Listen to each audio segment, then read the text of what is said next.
Hi, I'm Bob Dixon. Welcome to the Leader's Edge Hot Takes edition of the Five Eagles Insight Podcast. For over 3 decades, I served in the military as an engineer and as a strategist, and I learned a few things about leadership. We know that it goes beyond theory. It's about real-world application. So in this series, sponsored by Five Eagles Leadership, we feature industry leaders and share their leadership journeys with you. My mission's simple. It's to help you become the best leader you can be. Now, if that sounds like something you're interested in, make sure you hit the subscribe button so you never miss an episode. If you'd like to be considered as a guest in upcoming episodes, please go to 5eaglesleadership.com/interview and apply today. Now, let's get started.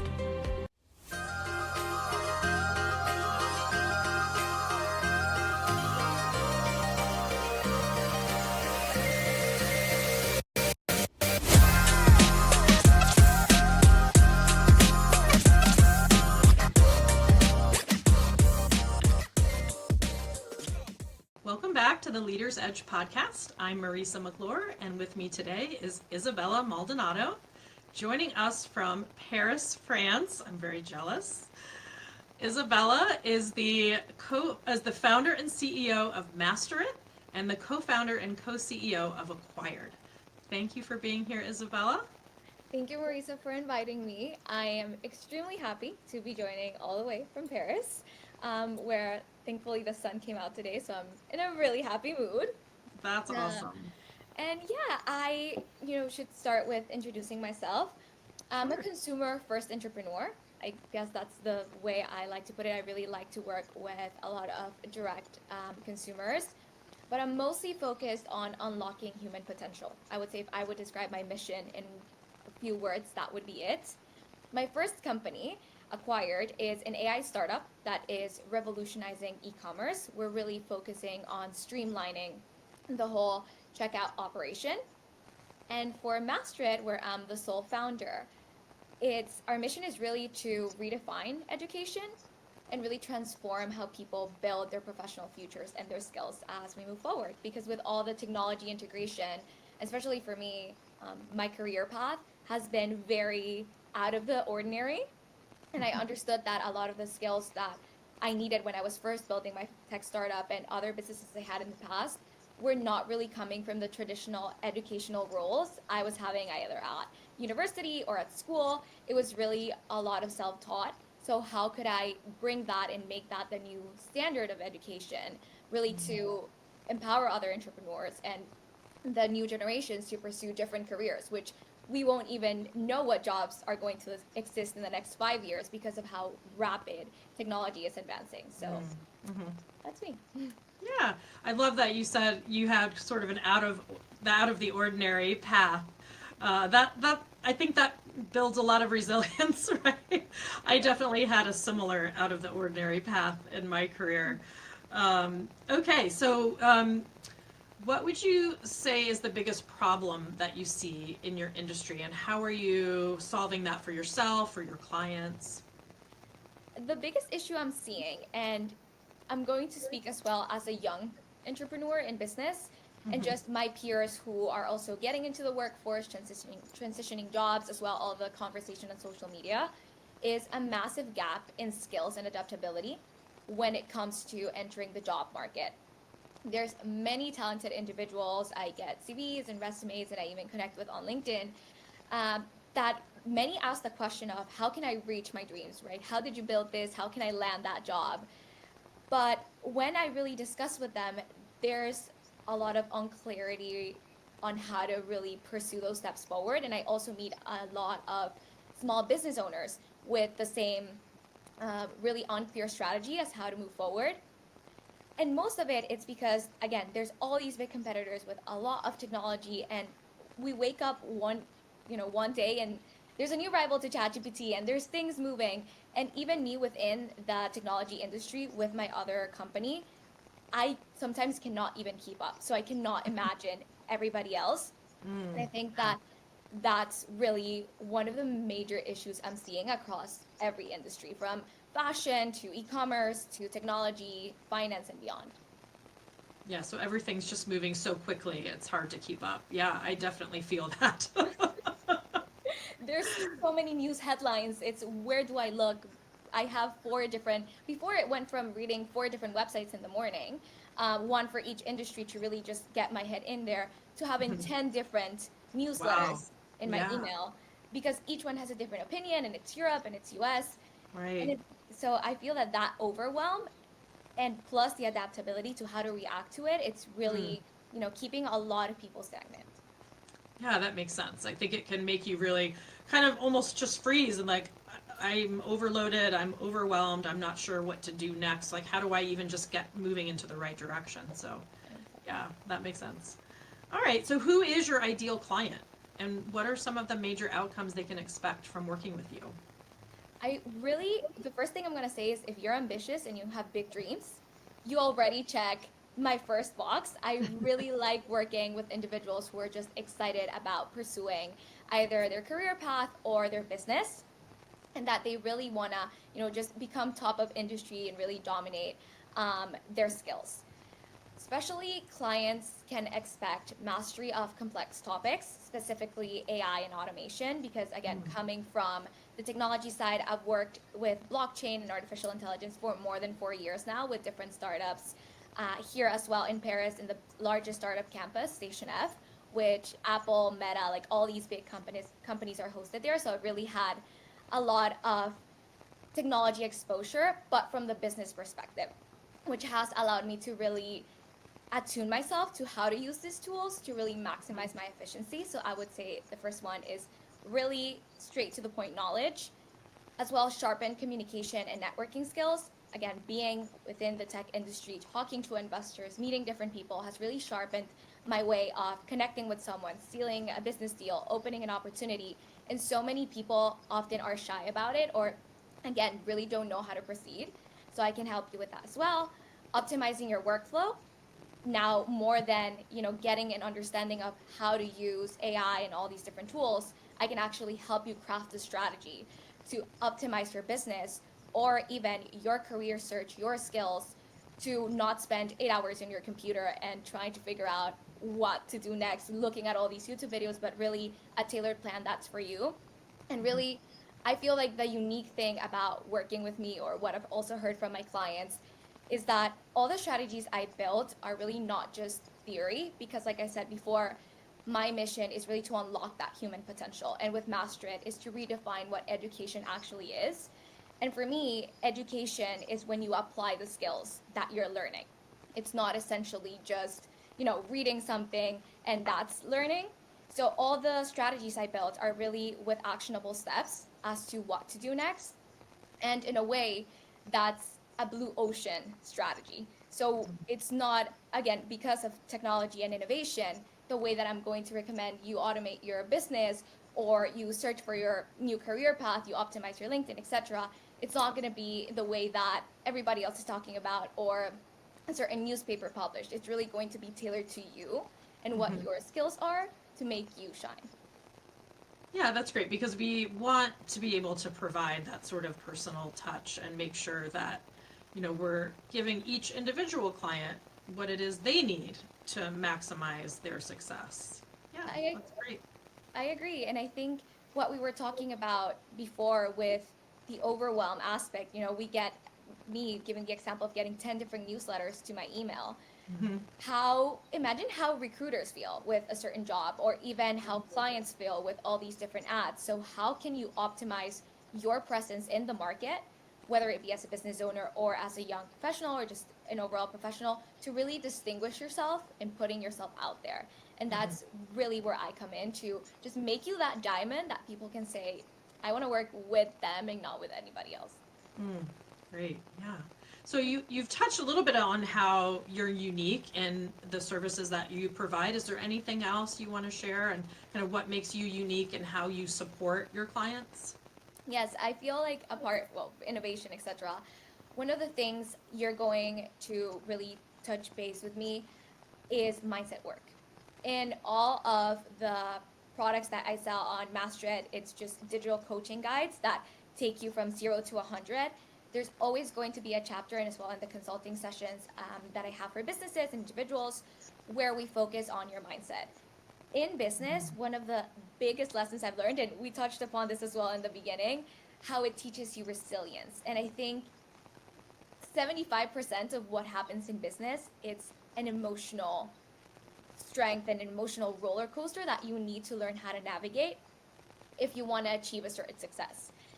And so definitely that's an extra sort of chapter that I add to all my strategies, really understanding where it is that you might feel blocked or fearful of a certain outcome, and trying to make sure that you really have the appropriate mindset to tackle the strategy. Because I can give you the strategy, but if you're not ready and you don't feel good about it, then I know you're not going to take action, and it definitely is not going to work. So it's really that extra component that adds the little magic, I like to say, to everything else. Love that. Love that. Okay. So where do you see your industry going in the next 5 to 10 years, and how are you staying on top of that? I see education being completely redefined. We heard recently in the US how schools are going to start teaching artificial intelligence. The Artificial Intelligence Summit in Paris just happened last week, where all the leaders from all the world gathered. Yeah. And the United States made a really big statement explaining how they want, of course, to ramp up innovation, and how they're going to start teaching more kids how to use these AI tools instead of how to, avoid them. I'm seeing it in different universities across Europe as well. There's one university in Paris, if I'm not wrong, that it's fully data driven in the way that it creates courses to really capitalize on the trends that are going on. So I really believe the way we teach and the way we learn is going to be completely different. And the way to stay ahead is intentional learning, I like to call it. Really, it's staying on top of what's going on in the markets, whichever industry it is someone is at, and intentionally learning what are the steps to take to stay on top of it. So not just, reading the news and saying like, that's why I'm staying on top of it because I know what's going on. It's how is what's going on in the news going to affect my business, or what are the decisions that these leaders are making that I can replicate because they're actually going to position me to be in a better place. So I really think that's where we're going. And hard skills of, just coding and math, it's not that they're going to decrease or are going to be less important, because not at all.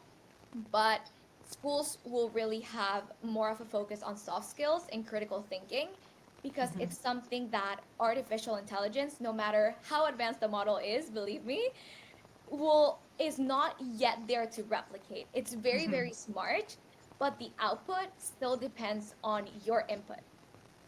So if we want to make artificial intelligence better, our critical thinking needs to be better. And that's where I see it going.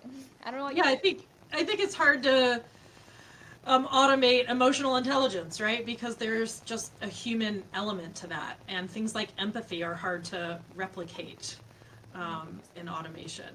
Yeah, and they're so important when we're talking about relationships with other people, and yeah, that's awesome. Okay, so a little bit more of a kind of a personal question.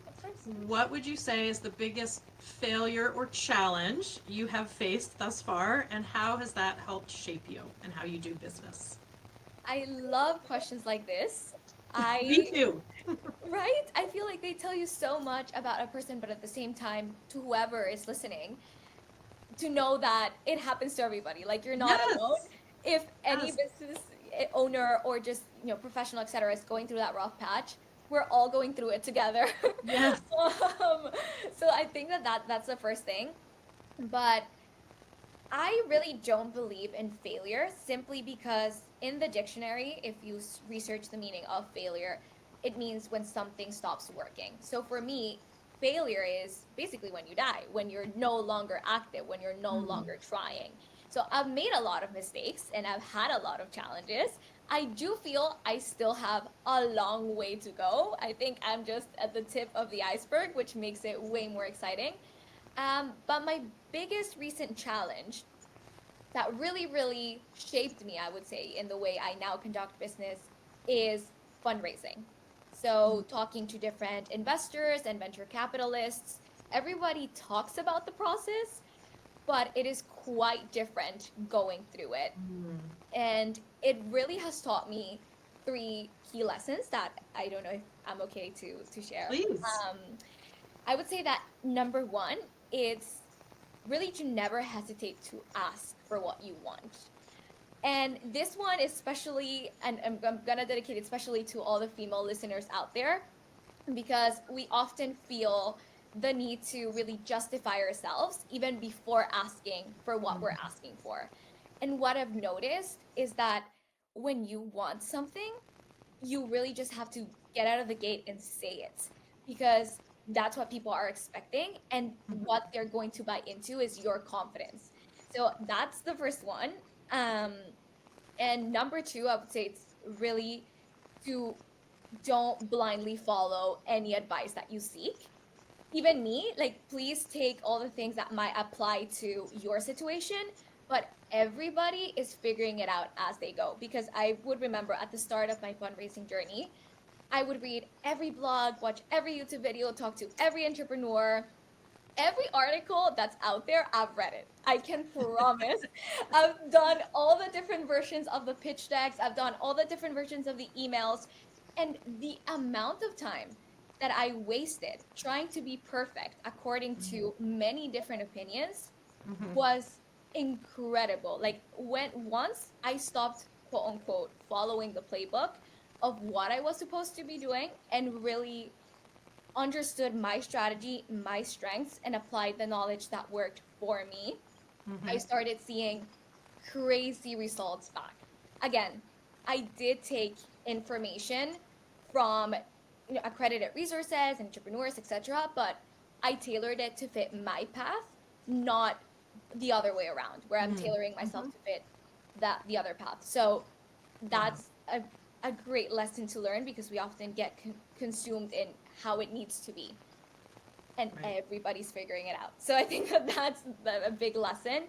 And the last one is truly the EQ aspect and the emotional intelligence and the self belief. It's, again, incredible the amount of people. I feel like now we talk about it more openly, which is great, Yes. but the amount of people who still sub, overestimate, or better said yet, pardon me, underestimate the power of self belief and the power of self belief of the people who surround you. Because throughout the fundraising process, you get so many no's. It's incredible. Like, the next time you get a no, it doesn't even hurt you anymore. But the ability to keep going and to keep thinking also comes from the people that you are on that journey with. And if you're on the journey with people that are pessimistic or are really unsure or confident, then that can rub off on you, and that's usually where the ship just sinks. But so I think that those three big lessons have really shaped the way I just do business in every single way. Yeah, I love all of that. I agree with you. I love just in general your perspective on, facing challenges, right? You have a long way to go. You're young. I'm 52. I still feel like I have a long way to go.